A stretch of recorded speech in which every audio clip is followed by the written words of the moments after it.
Ladies and gentlemen, we are live. Welcome to Woo! Relaxed Retro Talk 2023. 2023 now. Here we are. We're in the next year. We have survived another year somehow. I don't this know is how. episode 21, I believe. Episode 21. We were talking and we decided the best way going forward, at least for a little while, unless there's like a big topic or something we need to cover, is to talk about kind of our memories and our start with each console kind of as the years went on. And we figured the best place to start would be with the original NES. Start at the beginning, baby.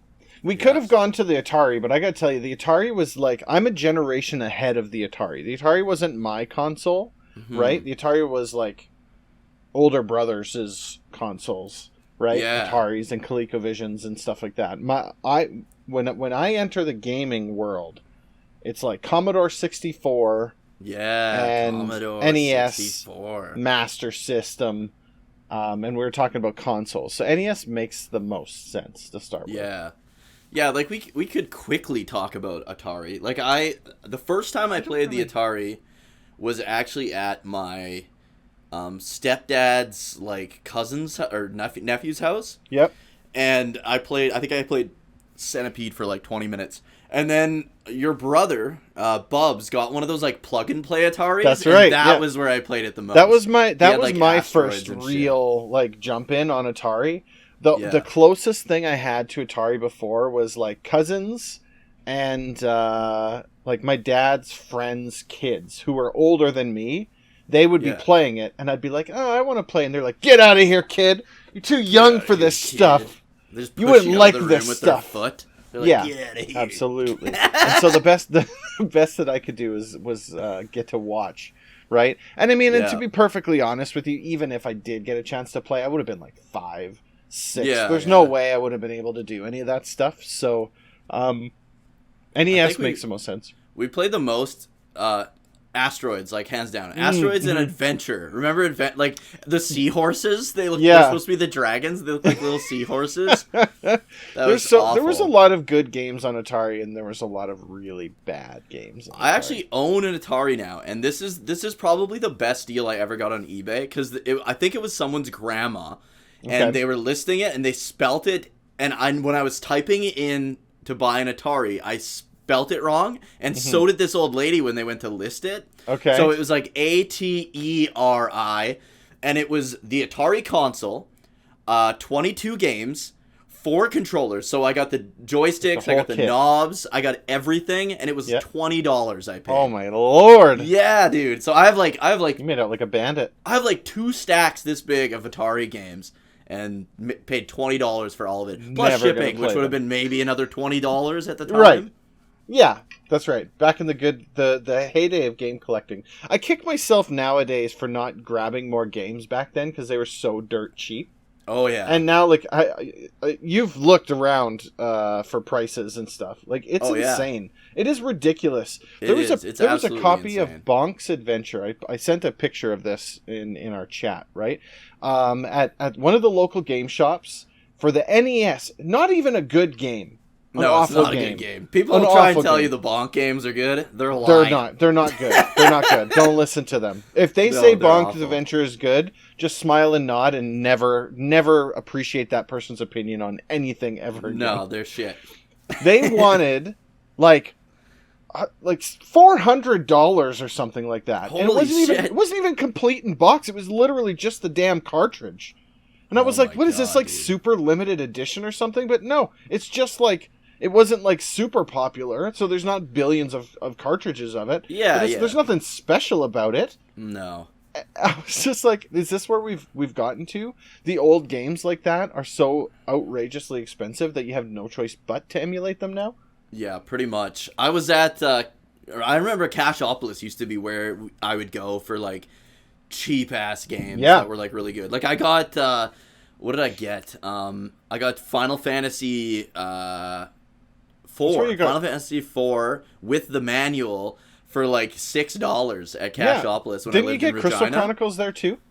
I think I got Crystal Chronicles there as well, but I don't know what I paid for that. I also got Mega Man X there for like $6 on Super Nintendo. And then now that was like in that when games were like just cheap, like retro games. What was it, like 2008-ish? Yeah, it would have been actually 2006. Yep, there you go. That and so I lived there. And like now you go in there and they're astronomical. It's insane. I can't and people are paying it. Mm-hmm. I can't believe it. I'm sitting on a gold mine apparently with all of my old cartridges. Apparently, especially with I bet you could get a good price for Ogre Battle 64 for sure. Oh, probably. Yeah, probably. That's a really good game, and it's really rare. Insane. It's just so. I got and this was the most at the time. This was by far the most I'd ever spent on a game. I bought a Sega CD with the game Snatcher, complete inbox and all that. Mm-hmm. I paid $175. It came with Snatcher. And so anyways, it was like last year, I think, I looked up how much Snatcher goes for, and it's $2,000. I can't even believe it. That's insane, dude. Like, you mentioned Ogre Battle. I bought a Nintendo 64 off of Facebook Marketplace with a handful of random games. I didn't even look at them. They were just thrown in. A controller with a joystick was just completely mangled. And all the connections and stuff. It was just some guy's thing. I think it was $25. And he just chucked that all in there. And that Ogre Battle was in there. And we were talking the one night, and I was like, here's the games I have. This one. And you're like, wait, you got Ogre Battle 64? Yeah, I was like, holy shit, you got Ogre Battle 64? The only good Nintendo 64 game ever made? I was like, yeah, what is it? You're like, it's a super rare game. Like, have you ever played it? I was like, I didn't even know I had it until just now. It was in a pile. Ridiculous. Yeah, I mean, and I take good care of my stuff, so it's not like it's wrecked or anything like that. But I mean, like I got it off the guy, and every time I got used gear, I have the screwdrivers. I'd open up the cartridges, clean it up, put it all back together, put it away properly. And so it's in good shape. But it's like back then it was cheap. I would go on eBay and buy loose NES cartridges for like $4 a piece, $6 a piece. You could, yeah. And now that same cartridge, I almost want to just go and look it up right now, just for the sake of looking it up. Oh yeah, I bet it's like $600. It's insane. It'd be like $500-$600, I think, because it's super rare. And N64 is the best ones to have because there's no good N64 emulator still. Like, you can't find an N64 emulator that plays the game like perfectly. Yeah. So the only way you can do that is on the N64. And now, like, the Switch is starting to add some, which is good. But, I mean, it's not going to add probably these obscure games like Ogre Battle 64 and stuff like that. Did $248. $248? I thought it would have been more, but... It's just, I can't believe that. Right? Yeah. It came in a pile of games and the console for $25. They want $248 just for that one cartridge. I can't believe it. Anyway, but that was like when that stuff was in its prime. Like, I remember going to a garage sale and grabbing a GameCube with 4 controllers. It came with Wind Waker, Super Monkey Ball, and the Twin Snakes, like Metal Gear Solid, the Twin Snakes, and I paid like $25 for it or something like that. You can still luck out sometimes, but many people you gotta go to a garage sale, though. Well, and honestly, too many people, as soon as I roll up to a garage sale, if they have games and each one is individually priced something else, I don't even bother looking through it. Because all that person did was they went on eBay, they looked up all the prices, right? Or used price charting or something like that. And it's like, look, that's fine. If you're going to sell it that way, then sell it that way. But if you're going to put it out in a garage sale, I'm looking for a sign that says $10 a piece, and there you go, and it is what it is, right? Yeah. I haven't been to a pawn shop in eons, though. I remember I used to be able to get sometimes good games from pawn shops, but sometimes it's so scummy in my city now. Like, it is. You're gonna get stabbed. They've outlawed pawn shops in my city. You're not allowed to run a pawn shop here. Yeah, and it's been that way for years, right? That would probably be honestly a good bylaw. It's a good thing. Yeah. It's a good thing, but it is nice to be able to walk into some of those stores sometimes and just find stuff. Oh, absolutely. But it's something else. I don't know. And then one last thing before we get to NES. You played a Vectrex. I did. And dude, I've always wanted to play a Vectrex, and They're fun. And I don't think you can even emulate that, because even if you do, it wouldn't give you that experience. No. Yeah. Well, I mean, I guess it depends. Emulators have come a long way, so I'm sure there's something that they could do. But the thing was, the Vectrex was like, it had its on its TV, and it had the controllers. They weren't built in, but they were basically built in, right? Because it was its own little standalone thing, and it was just a line TV, right? Yeah. And so, but the cool thing with the Vectrex is every game had a little like a cell. Or like a layover, like a light kind of gel, thing. yeah, and you would put it over top of the screen, and like the football would put like grid lines on it, and like because the games didn't have that stuff. It was just black with lines. It was right? black with lines, and you put this thing on it, and it would help you track stuff. It was really cool. And my dad's friend, he bought it for his kids who were grown up, and like we would go over. My dad would go and visit with his friend, and we would go into their basement, and this was down there. And we would always beeline straight for that thing. I can still remember you click it on, and it was like it made like almost like a hissing. It was like, and then it'd be like, oh man! Like I just love like those old arcade vector graphics. Like you can't get that anywhere. No, if you could ever find one of those things, it would be like a showpiece. But I bet you they want way too much money for something thousands. like that. I bet thousands. Yeah, it's insane. I'm gonna eBay look it up. So I'll start talking about my first experience with the NES while you look. Okay. So when I was I think I was about 4 years old, my mom out of nowhere, I don't know if it was just like a Boxing Day or what it was, but my mom because that's usually when we'd get like new shit, was like Boxing Day, and my mom came home with an NES. And she did like the whole mom thing where like they don't actually know that it comes with a game. Like it was the Mario Brothers Duck Hunt bundle, right? Okay. And she didn't know that it came with a game, so she bought Double Dragon 2. So like the first game I actually ever played was Double Dragon 2 on the NES. And I remember she came home with Double Dragon 2 and we popped it in and we played that like all afternoon. And it was just like incredible. How much does it go for? $500.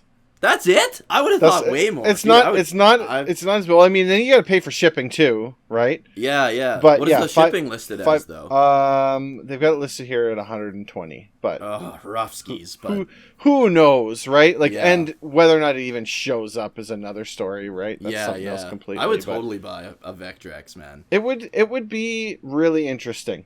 Yeah. That's for sure. It'd be cool. It would be. Yeah, it would be really cool. I'd like to own one of those as like a showpiece. Yeah. And I wish I had mentioned to my dad, I was like, you got to talk to your buddy and find out if he still has this thing. Because if he still has it, I'll buy it off of him right now. Yeah, and I think I want to say he said that he didn't have it anymore. He gave it to his son, who probably sold it to somebody else. Maybe he's one of these eBay guys. Drugs. Right, but yeah, such a fun console, man. Dude. That's cool. So anyways, I remember just spending the whole afternoon playing Double Dragon, and then the next day, it was like we got a new game every day because it was like it had 3 games then, right? So the next day we played Duck Hunt like all day, and I absolutely just freaking loved Duck Hunt. And it was like your typical case of like you put the gun up to the glass of the TV, right? Because you're a kid, so you can't like aim. And we played Duck Hunt all the time. I actually preferred the clay shooter over the Duck Hunt. That was a lot. Yeah, I agree. Yeah. Because I thought it was like, I didn't know what clay shooting was. I thought it was like I was shooting UFOs or something. Right, yeah. That's what I thought. And just that, yeah. I just love that, man. And then, of course, the next day we played like Super Mario Brothers, but we couldn't get very far in that. And it was like take turns. 2-player, whereas like the first game I ever played was Double Dragon 2, which is straight up co-op, right? So we were like, screw this, right? Like this isn't fun to play 2-player. You know what's really funny is we got our NES almost the exact same way, but maybe just a little bit earlier. Okay. So my dad comes home one day, and I figured I was really thinking about this, but I figured it had to be like 1990-ish. Yeah, because probably. It wouldn't have been that much further to the Super Nintendo. The Super Nintendo would have been 91, 92? I think, around that, yeah. Yeah, and my older brother got a Super Nintendo around 91, 92. It would have been around that time frame. Okay. So, he comes home with this from the Co-op grocery store in my hometown because it was a grocery store and a hardware store. Right. And they used to sell games and CDs. I bought my first CD there, Metallica's Reload album. That's if you're gonna buy a CD from a grocery store, there it is. That's the one to get. So he comes home with this and like sets it up. I would have been young, 5, maybe 6. My younger brother would have been 2. And my older brother would have been like 8, 9, 10, something like that. Right. And so we played the crap out of Duck Hunt Super Mario Brothers. My older brother beat it with the help of one of his friends. I could never really get past World 1. And you know, friends would be like, oh, you know, you got to stand on top of the roof in this one area, run to the back. Oh, yeah, to get to the warp pipes. Yeah. So I'd always go down the warp pipe to the end of the game and just get completely crushed because there's no way you can beat that. And so we had that and the Tengen Afterburner cartridge. Oh, yeah, that's a good one. I used to rent that. So good. Mm-hmm. Such a good game. And so we would play the crap out of that. Those are the two like games we had with it. And then the only other games that I can remember that we had, on because we would go to trips to the city and then we would pick up a game like in the cheap bin or something. And so we bought Narc, which was okay. That was a good game, but it was really hard and kind of awkward. Hey, very difficult. Yeah. And Power Blade. And Power Blade is one of my favorites. I remember Power Blade, and I was like, this game's fun. And I took it to my one buddy's house who had a Nintendo. He's like, this game's dumb. It has Arnold Schwarzenegger on the cover, and it's not even like guns or anything. This is stupid. And I remember him trying to make me think like it was a bad game because they've never heard of it. It's not Mega Man or Zelda or Mario or something. But it basically is Mega Man. It is Mega Man. and so those were the ones that I really remember playing at the NES, right? Yeah. And so that NES survived a good amount of time until my younger brother used it as a wrestling ring for his like action figures that he had. He put them on top of it? Yeah. And he absolutely destroyed it. I hope he listens to this podcast. And then I hope he does too. He colored on it with a marker. And so it was like, it was just destroyed. It does kind of look like a wrestling ring, though. Like, it does. I could see why he would do 100%. that. I mean, like, I get it, right? and truth be told, what's he doing being left alone with the console to do that with, right? Like, so, I mean, it is what it is. The most fun game I think I ever played on the NES, or at least the most fun that I ever had, was Super Volleyball Dodgeball. Oh, yeah, that was super fun. Yeah, and you could play as the Double Dragon guys in it. That's right, yeah. And then they also did it was made by the same guys who did River City Ransom. Yep. And they did that. Kunio-kun games. Yeah. And so that game was so fun. And we went to somebody's house, and I don't remember whose house it was that we went to, but they had the multi-tap, so you could play 4 players. Yeah. And so we were doing that. And then the other thing I wrote down here, too, I got a bunch of memories. The other thing I wrote down here is we rented Contra from the store. One of the other things, before I jump into that, one of the best memories is just renting games. Same, yeah. That's what I wanted to get into, like, immediately after. Renting games, trying those new games out. Because people don't realize, like, now you've got, like, YouTube videos, you've got internet websites and stuff like that. All you had back then was maybe you had a Nintendo Power subscription, but it always lied. Like, if it was a game on a Nintendo console, they're like, amazing. 5 out of 5. You need to buy this. You can trust our opinion. Yeah. Also, call our toll-free number. It's not toll-free. It only costs you $1.99 every single minute. And the guys who are on the other line are playing it for the first time as well, basically. They're like, hello, customer. Yeah, as slowly as possible, just to rack your for bill calling up. Nintendo. Power. Renting was the best, but the worst thing is like, because my parents were so cheap that you would like sometimes you'd rent the game every weekend, and it's like, why didn't they just buy you the fucking game? Oh yeah. Well, at that point, I mean, I think it was $1.99 to rent a game, maybe 99 cents even to rent a game. Yeah, that's back true. then. It was so it would have been quite a bit cheaper. cheaper. And I think NES games at that point in time were $59 or $69 a piece. Yeah, games were super expensive. They were expensive. And so I wrote a story out here about when we were renting games. So there was this one. Dookie and I are both from the same hometown. There's this one place in town. There was a couple places. Jana Electric. There was that one, and then the Red Rooster at the time. Oh right, I forgot you could rent from there as well. Yeah, and so we rented this baseball game. I don't even remember. Was it RBI probably? Probably, but we would go up and that was the thing. You didn't know what you're getting. You could look at the cartridge, the case. Right? You could look at it, and some of them didn't even have the actual game case. They had that Instructables box. Yeah. Remember that? With the wrestler on the front, and he's like punching the guy? Yeah. Right? It almost looks like the old UFC logo guy. Yeah, and you had no idea. You saw the title and a brief synopsis of what the game's about, right? And so we grab this baseball game, we take it home, we put it into the system. It's terrible.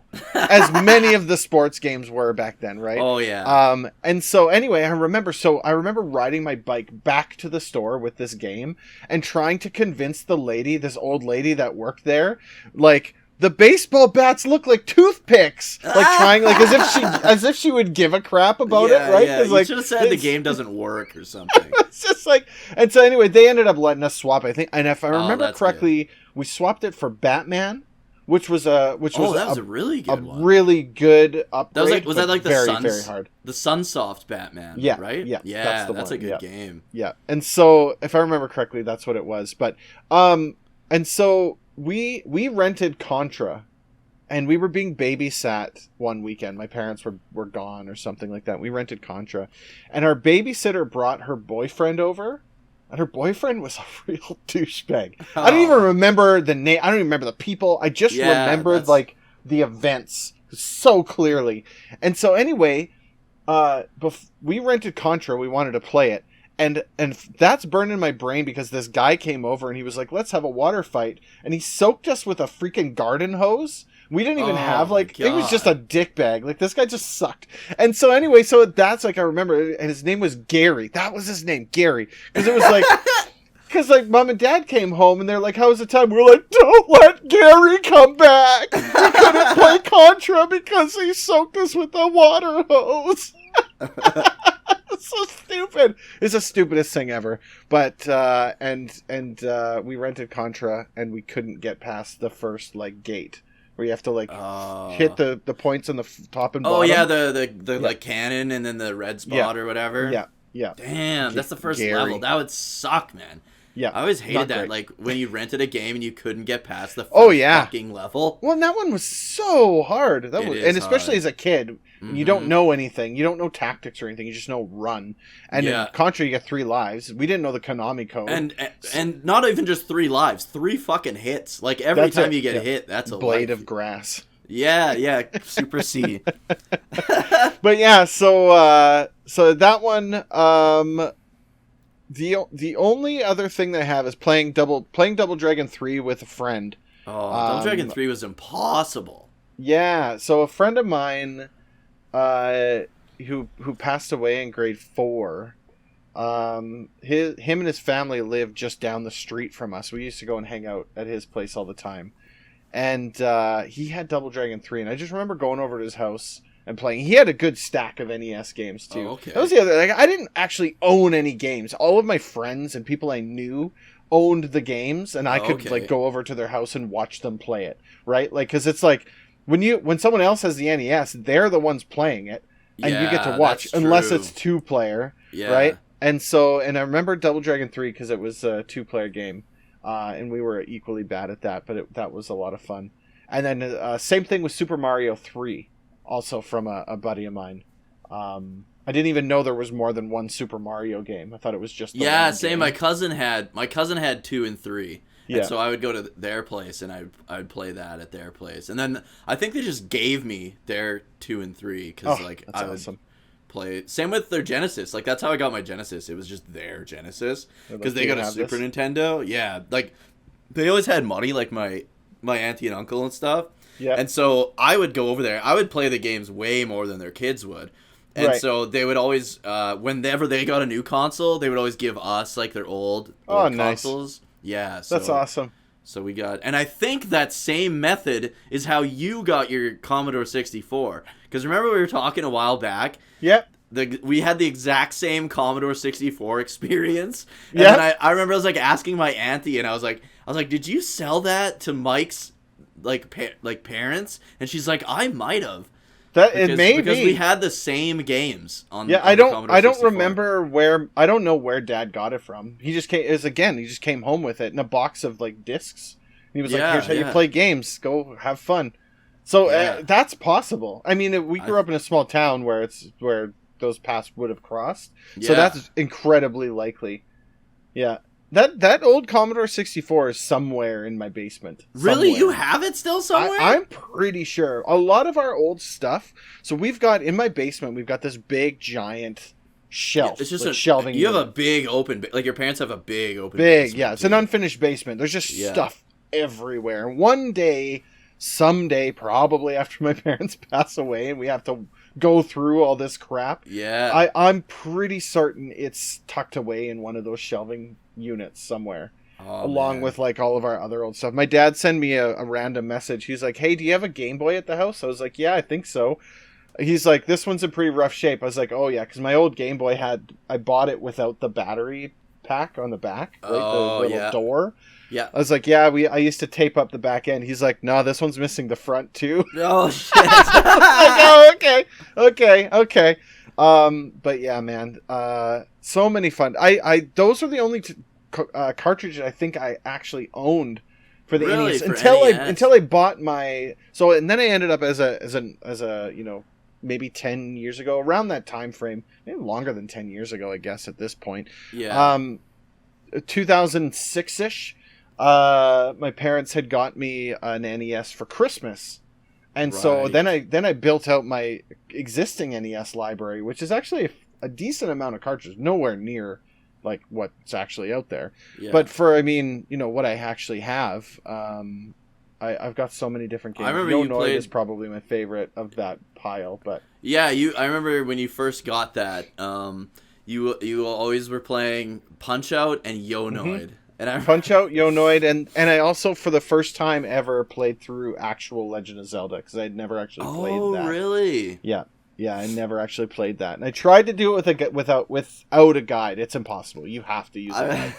It's literally impossible. I remember always busting your balls because you had Punch Out, and I was like, "Oh, this isn't Mike Tyson's Punch Out." You get so mad. It's Mr. Dream. Fucking game. It's the same game that just took Tyson out because he bit that guy's ear off. Oh man. So for me with like rentals, like I think I had like 13 NES games, because I remember being so proud when I was a kid. I would like count my NES games. Like have your box. Yeah. Did you have one of those like zipper bags? Yeah, where you like open the black bag box and you'd slide them in. Yeah. I think I still have it actually. That's awesome. And I had. That was bragging rights as a kid, by the way. Oh, absolutely. You show up with that, and it's like, oh, you got Mario? Yeah. Look at all my games. Look at all my games. And I had like remember those colored boxed, like boxes? They were like the clamshells. Yeah, the clamshells. That's the word. Yep. I would try to keep them in those. I don't have any of those anymore, but I had Double Dragon and Mario Brothers, and then I remember getting Toki, and Toki is like super popular on the Genesis apparently, but I didn't know that, and I always played it on the NES and fucking loved it, and I love it to this day. And then I got Power Blade kind of around the same time, and played the crap out of that. And then I remember going to my babysitters at the time's place, and their son had Dragon Warrior.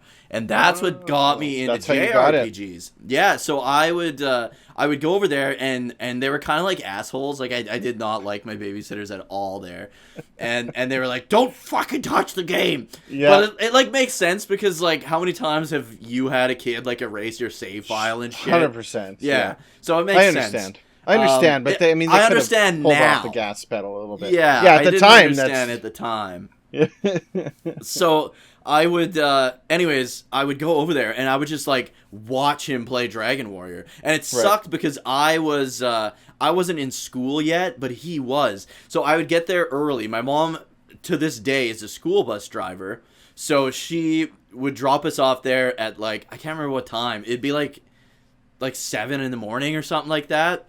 And then he'd get up, we'd all have breakfast, and then we'd go downstairs and he would play Dragon Warrior. No and kidding. I would just watch it in awe, like, oh my god, this like is the best thing ever. Yeah, where is he gonna go now? How far is he gonna get? And he would just like, you know how kids are, like, just talk himself up because he's older than me, right? So he'd be like, yeah, look at what I got the flame sword, and I can beat the golem. And I was like, oh my god, and it was just so awesome. So then I remember finally getting Dragon Warrior on my own. I think he did let me play it once, but I wasn't allowed to save or anything. Right. But I did end up getting it, and it just blew my mind. I wasn't old enough to read yet, so I would just grind between Tantegel, like the starting town, and Garingham, which is like the top. If you go like north west, it's like the second town. And all I would do was grind, and I would get probably pretty high level because that's all I would do. Like that was fun to me, was to just literally beat up the same grinding. Fucking 3 monsters, right? And then I just remember, a good game, dude. It is. And then I remember just finding like I'd find like the next monster. So you have like the blue slime and the red slime, right? And then you're beating those guys up. I'm not buying any items because I don't know how to use the stores or talk to anybody. But I'm beating these guys up. I'm dying, but it doesn't matter because in Dragon Quest, all you do is lose half your gold, and I can't buy anything anyways. So I just remember like when I got to the Draki, and that's like the 3rd enemy you encounter, but I was like, oh my god, this guy's so cool, and it's just this little bat, and I was like, this is so awesome.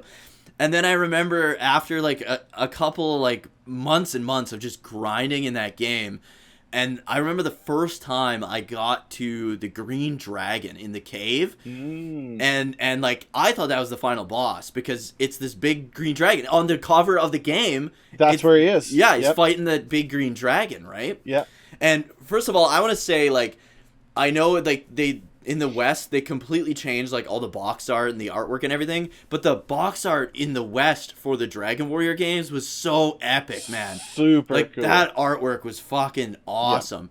Yeah, it was well done. And so like in my mind, I'm fighting the green dragon, and that scene on the cover of the box, that's what was playing in my mind. Like that's how high quality this freaking game was, right?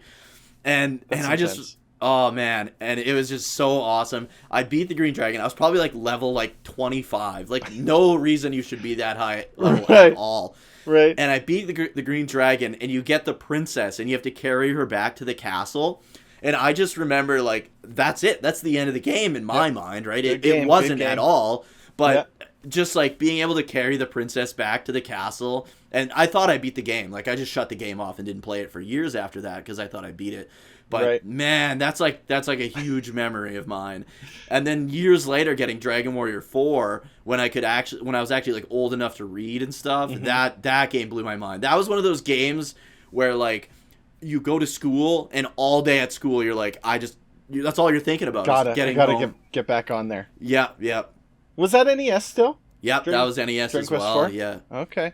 Yeah, and I just remember I would wake up early. 1 was great. Yeah, I would wake up early for school, play it, and then save, and then go to school.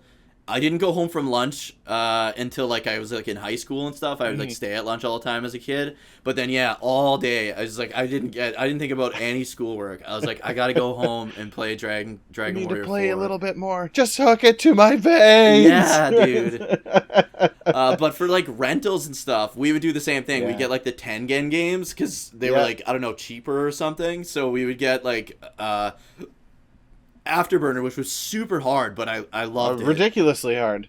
But it's so weird because Afterburner is a fucking Sega game. So and Sega had the Master System, so I think that's why they had to do the Tengen. Well, thing, the Tengen's it's a non-official Nintendo cartridge. Yeah. So there's a whole thing with these unofficial NES cartridges, and there's an override chip on the Tengen one, so it checks.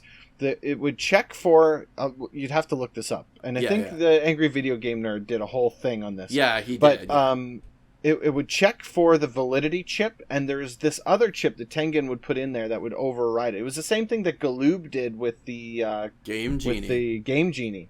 Yeah, the exact same thing, right? Changing a couple ones and zeros allowed the game to boot up with different things, and in Tengen's case, it would allow the game to boot up, and it was unofficial. Tetris was another one Oh, Tengen's right. Tetris on the NES was Tengen. Yeah, yeah, and they did release an actual official Tetris, but yeah. But that was the original. Yeah, that was the actual like arcade Tetris. And then there was the Nintendo one. So there were two different versions of Tetris. But I feel like most people around where we grew up played the Tengen Tetris. We had the Tengen. We didn't have it. We had access to the Tengen one. Yeah, I think that's the one I played more than the Nintendo. And I remember that specifically because my dad would be at the bar and I was in the bar with him playing on the barcade. Tetris on the barcade. Yeah. Right? And it was the exact same game. I remember that. I remember playing. I actually prefer the Tengen one over the Nintendo. Same. Well, I mean, because it's the arcade version, right? Like if you were to go to the arcade, late '80s, early '90s, and play Tetris, that was the game. It's the one with the backwards R and the Russian buildings in the background. Yeah, and it was more gray, like whereas the Nintendo one was like blue and orange, and purple and stuff. Yeah. I liked it. Yeah. Another one we would. Game Boy is still the best version of Tetris, though. You can't beat Game Boy. I like that Tetris 99 on the Switch is actually pretty good. That was fun. That gets frustrating because you have to play against other people and then they target you and stuff. But the game, I like the OG Game Boy version because it has the theme. It has the Tetris theme. Right? And I played that cartridge when I got my Game Boy. It came with a copy of Tetris because I wanted Pokemon Blue, but I couldn't afford it yet. And so I bought the Game Boy and played Tetris, and I was saving up money. And I remember we would drive into the city. It was a half-an-hour drive there and back. And I played that Game Boy so many times. I burned those batteries out so many times. I think my dad had eventually bought me rechargeable batteries, which are nothing like the rechargeable batteries now. Rechargeable batteries back then, they sucked. They were awful. Did. But I didn't have to keep buying new batteries. I could just keep charging these ones. And I remember I would burn out the set of batteries on a trip back and forth just playing Tetris. And I got good enough with Tetris that I could actually start playing at home and still be playing by the time we got to where we needed to be going. Holy crap. I'm really bad at Tetris. So, like, when you say, like, Tetris 99 is frustrating because people are targeting you, I never get targeted. I'm dead long before anyone can. I'm really bad at, like, puzzle games, right? So... I've fallen. I used to be real hardcore into puzzle games, and I've fallen away from them. But I mean, even with 99, every now and then, I still squeak out a win here and there. Oh, really? Well, I mean, we played Puyo Puyo. You were brutal at that, man. I have the ability to pull out the puzzle wins. I think if I was to go head to head with your wife, though, she would stomp me. Because she's hardcore with those. For her, she's the only other person I know that actually plays games like that. That's the thing. She played. I remember when the Wii came out. She played Dr. Mario Online. Okay, and she beat it gets to the point where you're only playing Japanese players, and she was playing all of them. She was ranked top 200 or something. Oh, in the world. It was holy shit. Yeah, she's good. She's good at that. I've fallen away from it. I used to have strategies to how to play these games, like what goes where, and Columns was one that I used to play in the arcade quite a bit. Oh, okay, yeah, that was it might a not have been game. Columns, but it was the same concept, right? It was the exact same concept, which is the same concept as Bean Machine and Puyo Pop and all these other ones that are they're all out there. They're all very Yoshi's similar Cookie and Columns, I think, is the same.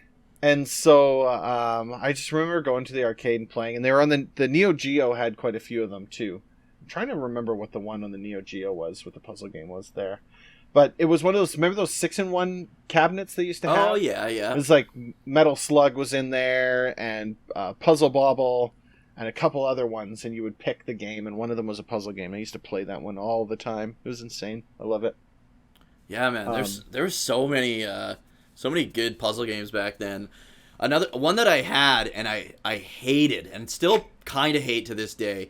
It was just called Yoshi, and it's Mario and Luigi underneath, and they're holding these fucking things, and then you gotta spin them around, and you gotta stack piranhas on top of piranhas to make them, and then or you can have the bottom of a shell and then stack a bunch of shit on top, and then get the top of the shell to get a Yoshi, and then however many things the shell kills to get closed, determines the size of Yoshi or something. Now, did that come out before Mario World? Because they were still releasing NES titles when the Super Nintendo. Yeah, I think it came out after or like shortly before to like get you more hyped for Yoshi. Maybe because I'm not really sure. I had no idea that Yoshi was a thing until Super Mario World. Yeah, I think I had played Super Mario World before I played Yoshi. Yeah, because Yoshi's Cookie and Yoshi were two games that existed on the NES. On the NES. I just didn't know where they dropped, but both of those games were really hard. Yoshi's Cookie was also ridiculously hard too. Yeah, my wife had that one. That was tough. That was a tough one. Enjoy it. Yeah. Another game I would rent quite frequently. It was like this pirate game, and I have no idea to this day what it was called. And you're like on this pirate ship, and you use like swords and stuff, and I remember it was really hard, but I did like it as a kid, and it was a Tengen game as well, and I have no idea what it was called. So anyone listening to this or watching this, if you know the game, let us know, because I've always wanted to find that game and play it again. There couldn't have been a lot of Tengen games. Yeah, that's true. A guy could just bring up the list of Tengen games and probably figure it out. Yeah. I would also rent Mega Man 1 like all the fucking time.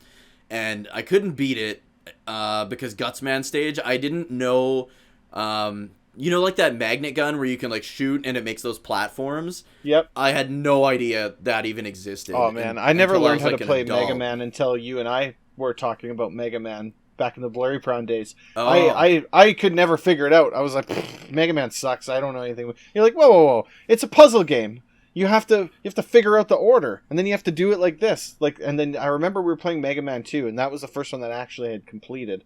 And you're like, this is the order, this is what you do, try this, switch these weapons out. And as soon as you get that, then it's like, if you know the boss order, it's a lot easier. Yeah. Even if you don't know the boss order, just knowing that you can switch your weapon out, just knowing that you can use like your items, like rush, you can change all of that kind of stuff. Yeah, that makes a world of difference because it tells you can use it, but it doesn't really. It's an NES game. Like you have to go through the manual, and if you didn't have the manual, you're gonna try and figure it out the best you can. As a kid, I had no hope of ever getting anywhere with Mega Man.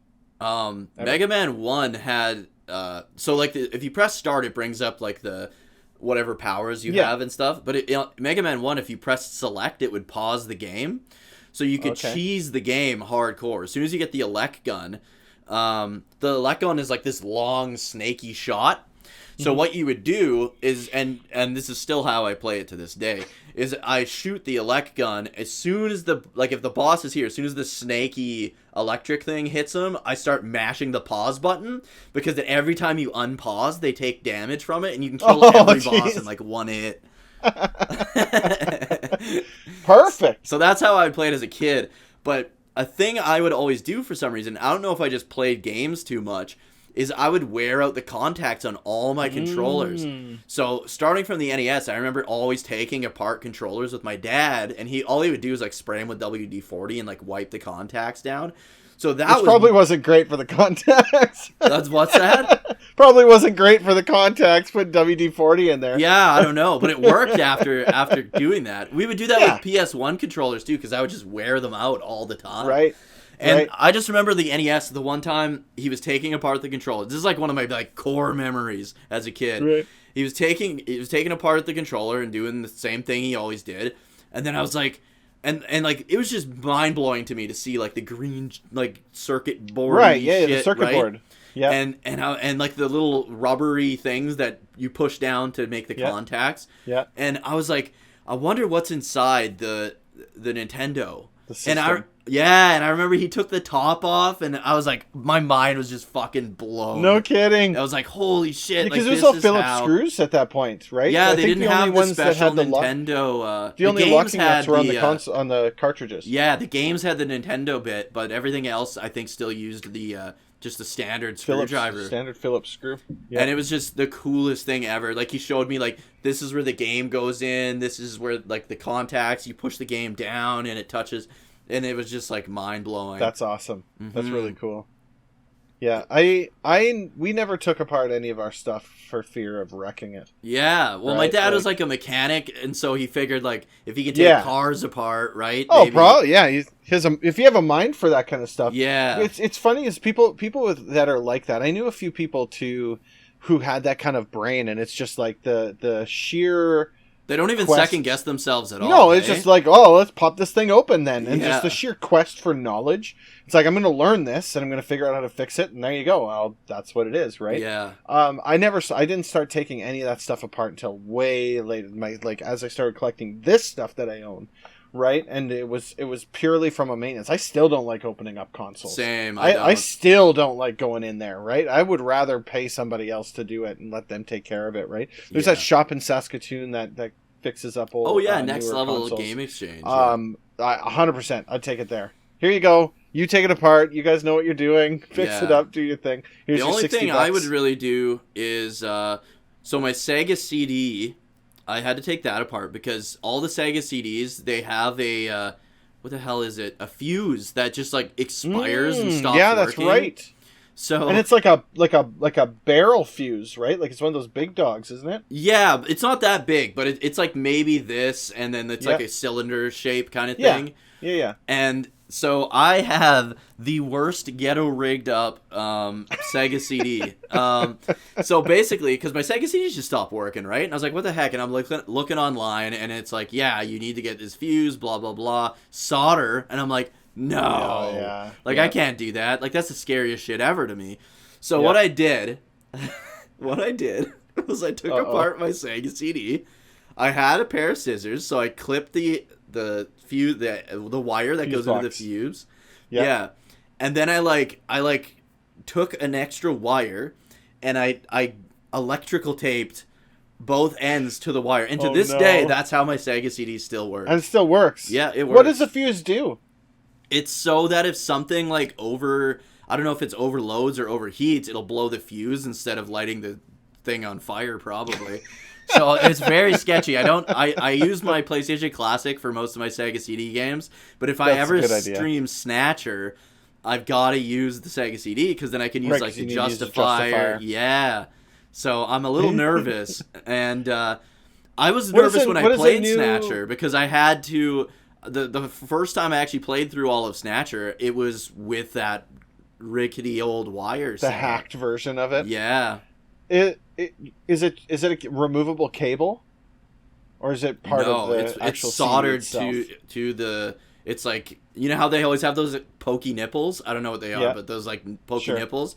It's like coming out of one of those on either side. Okay. Yeah. Okay. That sucks. Because as you say, if it's just the cable, surely it couldn't be that expensive to get just the cable. But, I mean, to get a whole Sega CD, you're looking a couple $100 probably. Yeah, especially now, right? Now, yeah. It's ridiculous. See if you can trade someone for your broken one. Yeah, no doubt. Another thing we would do, my dad would actually take the NES apart and clean the 32 pin and stuff. I remember he pulled the 32 pin out, and I had a nervous breakdown, man. Is it 72 on that? Pins. I'm used to the Genesis because I would always get my 32 pin. Yeah, I'd get my 32 pin replaced on the Genesis. 72 pin on the is it 72 or 74? I think it's 72. It's probably 72. I'm pretty sure it's 72 pin on the NES. I've seen that thing replaced. I remember he would wiggle it and then just pull the whole thing out. Right off. Yeah, and I was like, oh my god, I'm never playing a Nintendo game again if he can't get this back together. Yeah.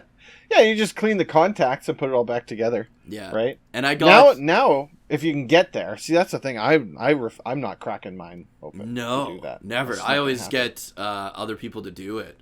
Mine's in such good shape, though, because, when... Mine's a original NES, but they replaced the 72-pin connector on the board when they sold it to me. Yeah, that's what I got brand new on there, right? And it's only ever played the games that I've put into it. Yeah. And the games that I put into it are meticulously cleaned. They are not, I will not put a cartridge in that NES unless it has been properly cleaned. Rubbing alcohol, white eraser, whatever it is to get those contacts cleaned. And you actually have a contact cleaner, right? Yeah, that's what I was going to say. I remember for Christmas one year, and this is how big of a video game nerd I was.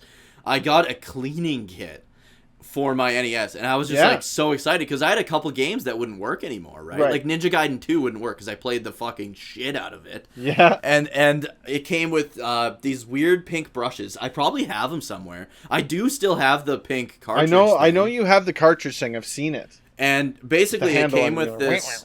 Yeah, it came with this. These two like brushes. They're not brushes. It's like I don't even know how to explain it. But they have like it's almost like fibrous. It's almost like this fabric-y shit. Yeah. And you would put the cleaner fluid on it, and then you'd scrape it on your cartridges, right? You'd put it inside, clean both of them. Mm-hmm. You would not believe like how black it comes out. Like with how good it cleans.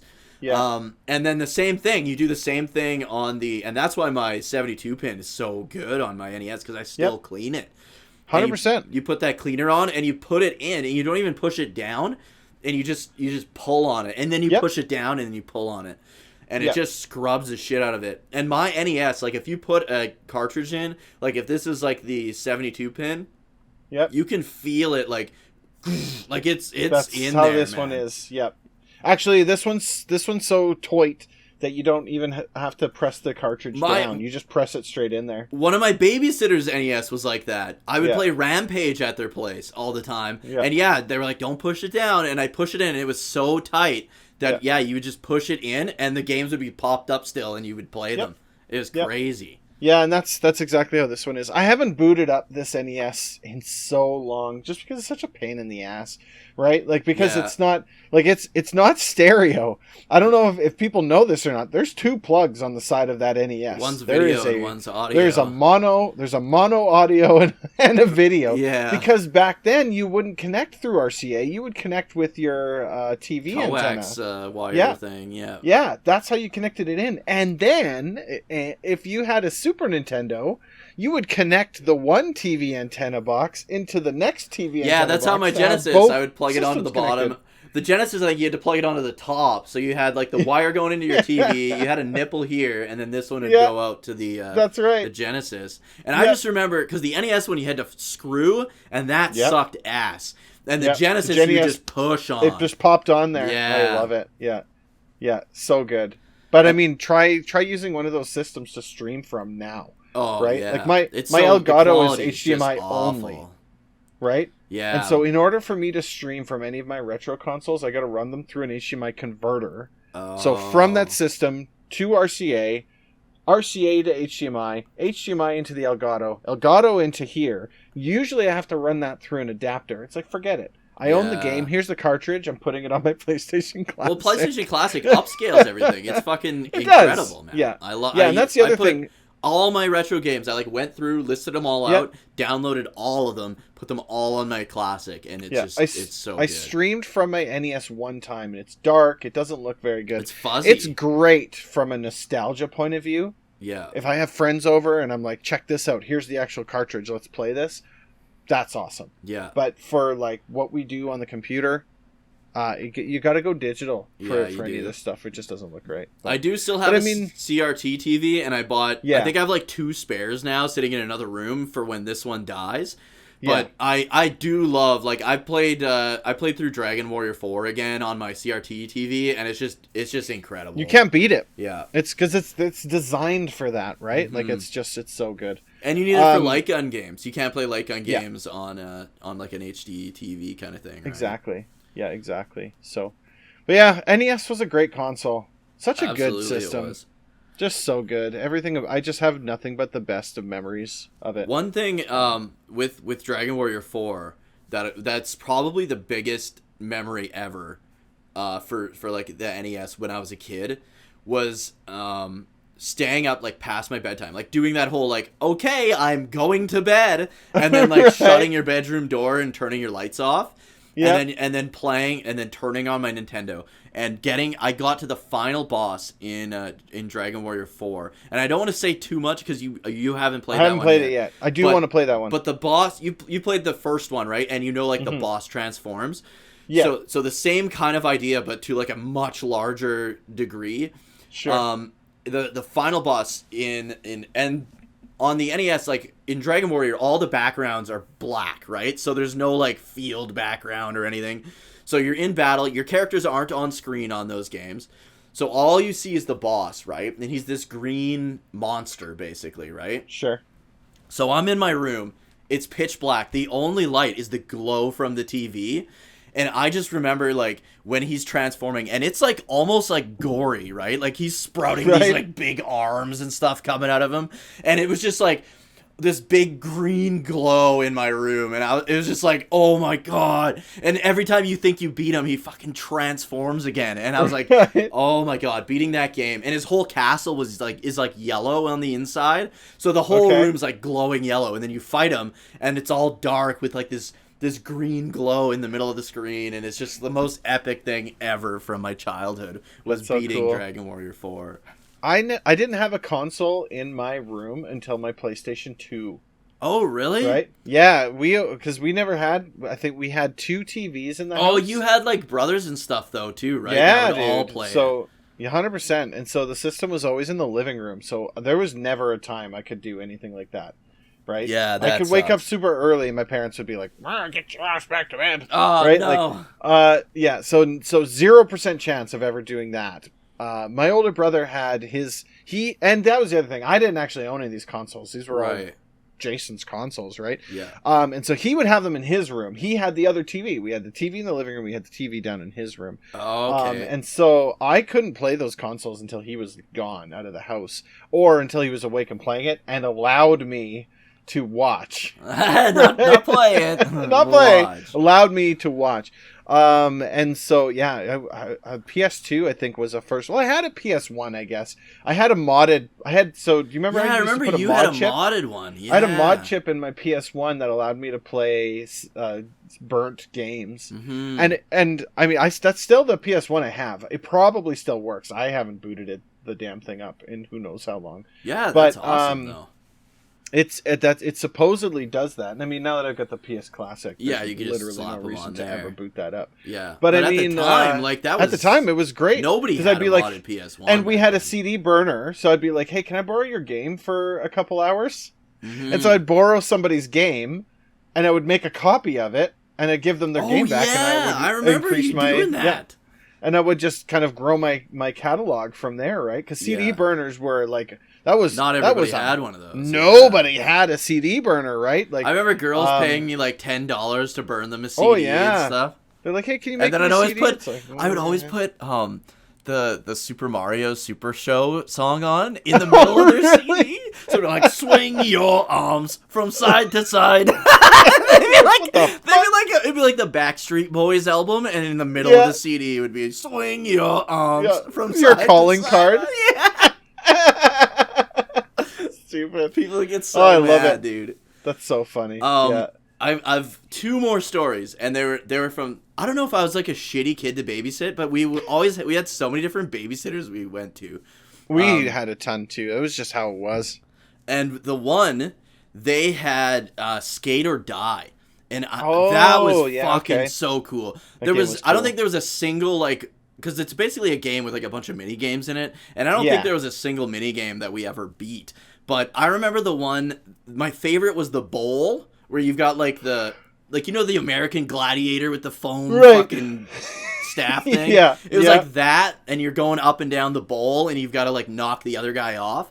That one was really good, and then the one where you're like going down through town or whatever. That one was like impossible, but I remember my babysitter was so good at that one, so like I would play a little bit, but then she would play and she'd like get all the way to the bottom and stuff. You want to talk about a game with rose-colored glasses? That game is terrible. Yeah, that game is shit. That game is garbage. But I mean, like it was one of those games where I was like, I have to have this game. Yeah, and then every kid thought it was like super freaking cool because skateboarding was like the coolest shit, right? Yeah. Oh, I got 2 more stories. One's very short. The short one is I had one friend that I knew that had TMNT 2, the arcade game, and that was like like so awesome. So I remember going over there and playing Turtles 2, and we'd be like beg his mom to get us like pizza and stuff, of course. That was the one that came with a Pizza Hut coupon in the box. Yeah. But I mean, we lived how far from Pizza Hut, right? 100%. Oh yeah, that's another thing. I got one more story after this next one. So my other babysitter, they had some cool games. They had the only 2 I played, Rad Racer That was like kind of my first racing game car racing game I ever played. And that was pretty fun, but I was no good at it. And then that was where I played Castlevania for the first time. Ooh. And I just remember like my mind being blown because again, it was like dark. We were playing in the basement and it was nighttime and like it was like the film scroll, right? Like it's got like the film thing going. Yeah. And like the music, right? Like that. And it was just like, oh my god, dude. So good. Blew my mind. I could not get past the first bat, like the bat at the beginning. Couldn't get past them. Yeah. And I was like, this is awesome. Like this was. I remember my babysitter being like, okay, but this game's not for kids, right? Because it was like a horror theme, absolutely. Right? Yeah. And I was like, oh yeah, this is the kind of games like adults play, right? And I just thought it was the coolest thing ever, man. Yeah, I remember Castlevania and Battletoads were two games at another. I had a neighbor that had Battletoads, and it was fucking impossible. It was, and I can still get to the speed bike stage. Yeah, that's it. And that's the game for me. Is the first two stages and the turbo bikes, and then that's it. And then my last story is I don't remember it anymore. So oh no! Now I ruined it. I don't remember. Fuck. What were we talking about earlier? I don't remember. Being shitty kids, needing new babysitters all the time. Dragon Warrior 4 in your bedroom. Dragon Warrior 4. Fuck. I don't remember, but it was a good one. It was a good story. Maybe I'll remember it. If I remember it, I'll write it down for the next podcast. But that's fair. It was a good one. But yeah, Castlevania. So many games that I just grew up playing at like other people's places all the time, and it's just so many memories. Ninja Gaiden 2, I remember playing Ninja Gaiden 2 and Darkwing Duck. My cousin had. And I had Ninja Gaiden 2 as well, but I didn't have Darkwing Duck. And Darkwing Duck was essentially... This might be the story, actually.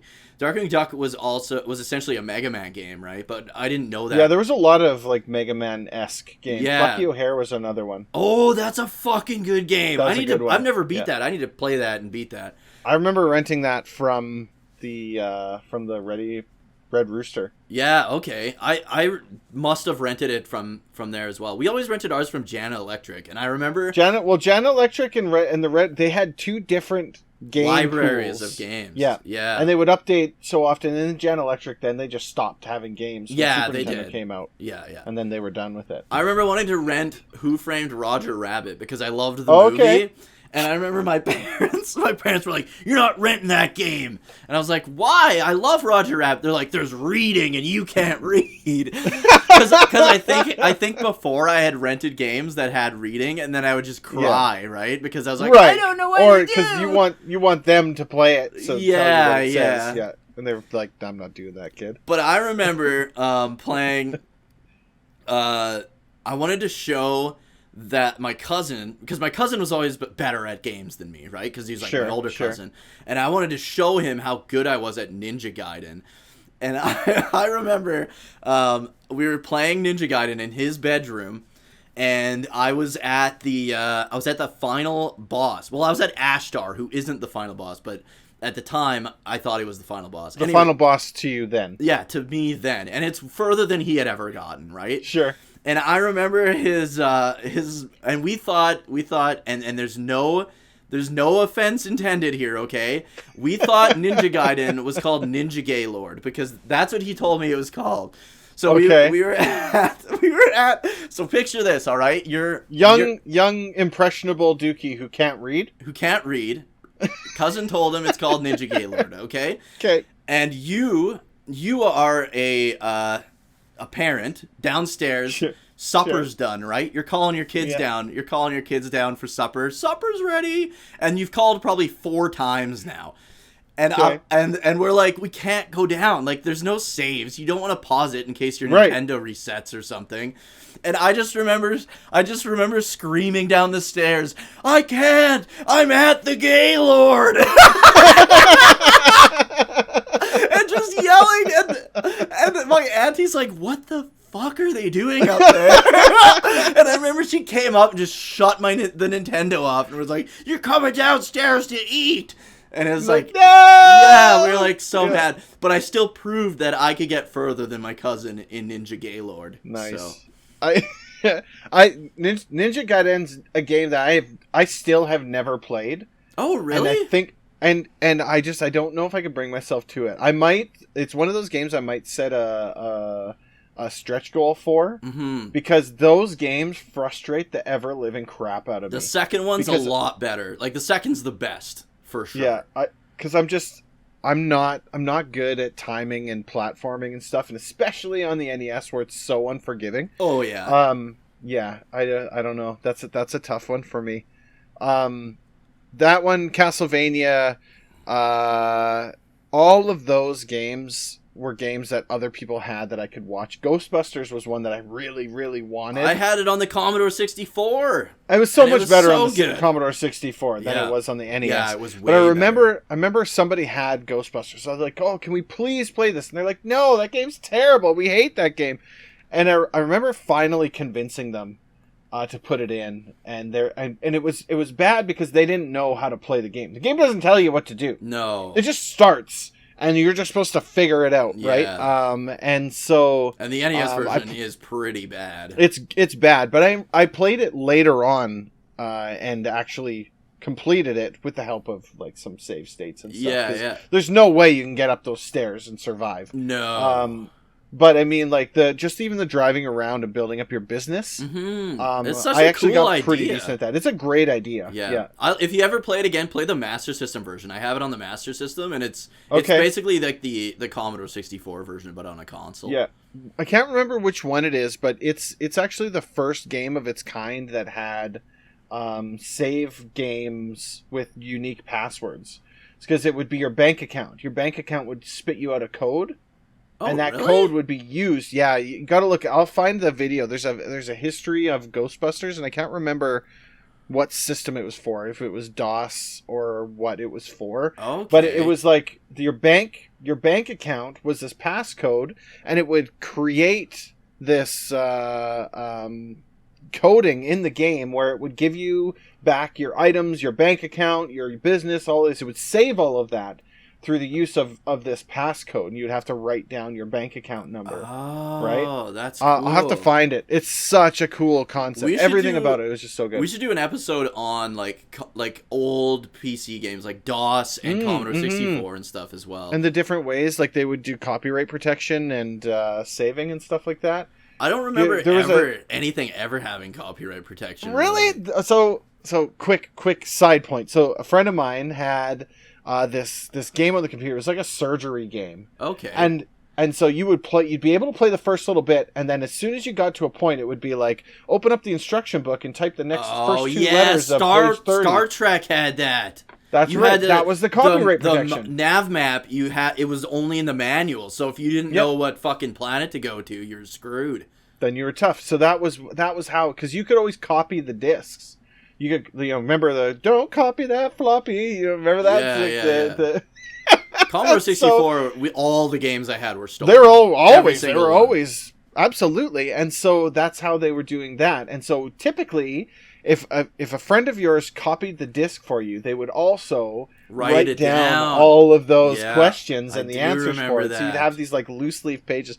Anyway, there's so many different things. Ghostbusters was one that used that as a save point. And then I saw pretty much a similar system in Dragon Warrior, where the game is built based off of your hero name. Yeah. So the randomization and everything like that. Yeah, Dragon Warrior was kind of so ahead of its time, because your stats, like a lot of people don't know this, your character. So in the Dragon Quest series, your character is always you. Like you are the hero. You're the hero. And in Dragon Warrior on the NES and Dragon Warrior 2 and 3 is a little different, but Dragon Warrior 1 and 2, you get your stats, your starting stats, and your stat gains are all determined by the letters in your name. So every time a different person plays through it, it'll be a little bit different, right? I remember Finney playing through it, and he got like the final spell at like level like 13 or something. I usually get it at like level 17, and he was like, I already have this spell, and I was like, holy shit, dude. Yeah. And that's the thing. Is something that's so fascinating. Yeah, we're gonna have to do something on that. That'd be maybe idea. The next one will be DOS, and then we'll swing in like DOS and C64, and then we'll swing into Master System. We could do pre-NES. How about? Yeah.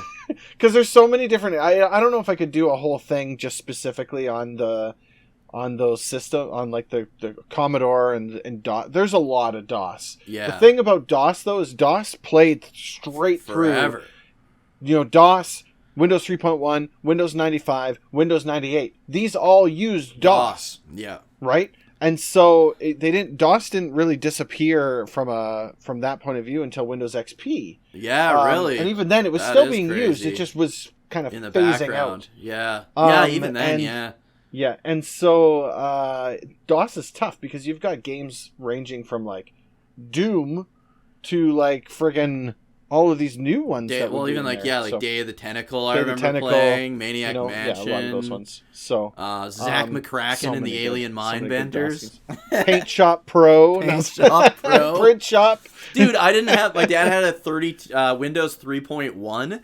But we didn't have a mouse, so I'd use the fucking joystick to move the cursor around. That's terrible. That's awful. The big clicky mouse, click. Yeah, it's all mechanical. Oh yeah. I didn't have one of those. But anyways, guys, thank you so much for watching or listening. This was fun. I hope you enjoyed the podcast. This is going up on YouTube, on my YouTube channel, youtube.com/Dookie03, as well as on Spotify. So if you just search Relaxed Retro Talk on Spotify, you'll find it there if you prefer to listen to it that way. You can find us both on Twitch, streaming live about 3 nights a week at least.